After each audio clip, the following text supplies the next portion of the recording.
Paragat Pashut, Daf Kuf Ayin Beis, sponsored Refuah Shlema for Shmuel ben Leah Rezel. The Gemara explains how to write post-dated documents. Number 1, Rava bar Rav Shilo states, concerning documents of transfer, gifts, and sales, witnesses who know the day of transfer should insert it to prevent giving or selling to another before the writing. If not known, it is dated the day written. Any other date appears false. Someone may remember witnesses were not present on that day. Number 2, a scribe should include in a document not only the place of a sale, gift, or loan, but also where the document was written. Leaving out a name of a place people may remember associated with this transfer makes it appear to be a false document. Rabbi Yossi holds a lender can compel the debtor to accept a receipt for a partial payment. The Gemara discusses the law if he agrees to write a new document. A lender who realizes the debtor may repay partially prefers 2 documents, each for half the amount. He receives a partial payment, tears it up without writing a receipt. However, the court will not write the additional document without the borrower's approval. The reason: the Rabbanim were interested to benefit both parties. One document benefits the debtor because the lender must swear how much remains to be paid.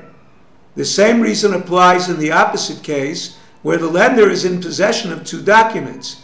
The court does not change it into one without the borrower's approval. 2 documents are beneficial to the debtor. He is not under such pressure to pay since he has no receipt to guard.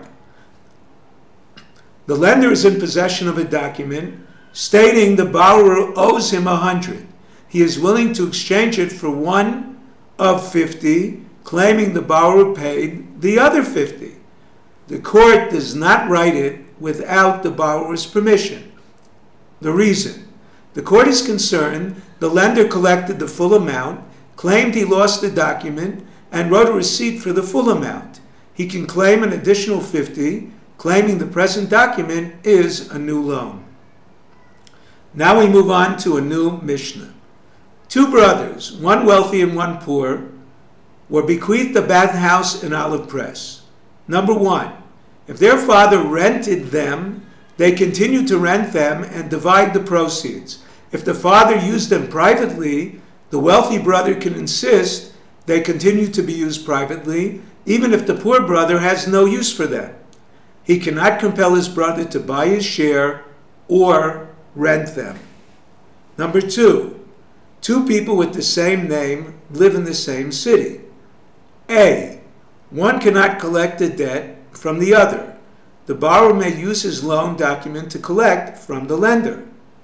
B, another person cannot collect a loan from them unless he can identify the borrower. C, if one found a receipt that a loan to one of them was paid, he cannot collect from either of them. D, to avoid this, they should insert their grandfather's name. Instead of just writing Yosef ben Shimon, write Yosef ben Shimon ben Yaakov. If similar, they add a distinguishing physical characteristic, or write Kohen if one is a Yisrael. The Gemara discusses a loan document with the borrower's name, the lender referred to as Mimcha, from you. Rav Huna holds the holder cannot collect. The actual lender may have lost it. Rabbah holds it is similar to a divorce document that states Hayom, today, instead of having an actual date, it is valid. The court assumes the divorce took place on that day.